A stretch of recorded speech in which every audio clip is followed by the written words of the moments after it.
Major fallout today over the crazy announcement that Prince Harry and Meghan are taking a step back from their royal duties.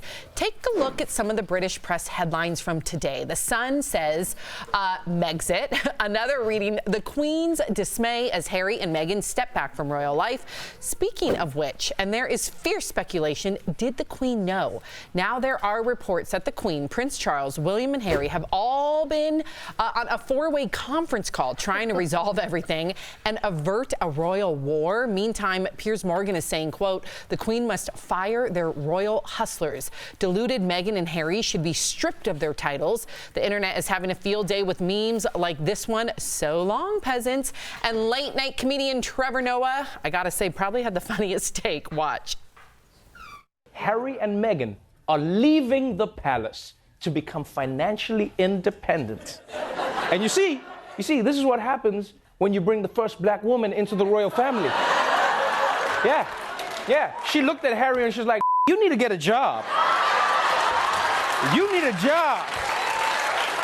You a grown-ass man. You can't still be living in your mama's house, Harry.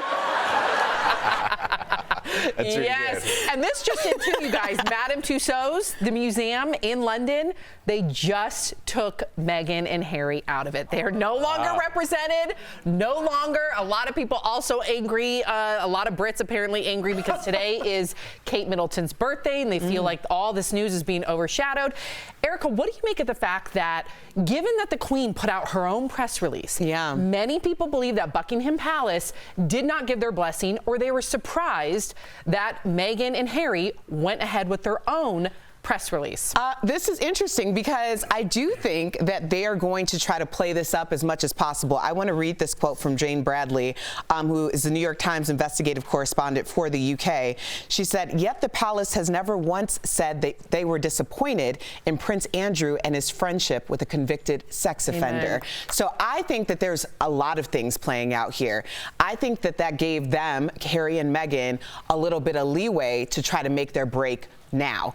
You have to consider the fact that Meghan has been an advocate for women's rights, the rights of young girls, for protection, and now she's engulfed in herself in this scandal that no one is even saying tisk about. I mean, you have to ask, what's the real scandal here? And is this being played more so that people forget about Prince Andrew? Wow, distraction. Good for her for having boundaries. We all talked about that interview a couple months ago where she said she is not okay. Not okay with being hounded by the press, not okay with not being able to live her own life with her husband. So, hey, kudos to her. They took the power back in that, like, the only hold that the London public had over them is, we give you money, you live this lifestyle, and we're going to pick at you every day. Your nail polish, your hair. Why are you like this? Why are you guys not doing this? You close your own car door. We're going to nitpick at you for decades. And they were like, you know what? Take your cars, take your horse processions, and we're going to lead our life. And everybody's freaking out, like, can they do that? But we're supposed to be able to make fun of them, and now they can't. This is a power play in a way that I've never seen before. They're like, the one thing that you think you have over us, the fact that we care about being royals, we don't. So now what you got, and everybody's like, I think the Queen's mad. They got nothing. Hey, I get it. Big deal. I don't know what the big deal is. They're not in line for the throne. You know what I mean? A lot of people seeing his mom get killed. A lot of Brits find it. That had to mess him up. A lot of Brits find it disgraceful because they see it as a privilege, right? This is the royal family, and in their eyes, there's nothing above it. So to have that privilege and say, I don't want this privilege, a lot of people find it insulting.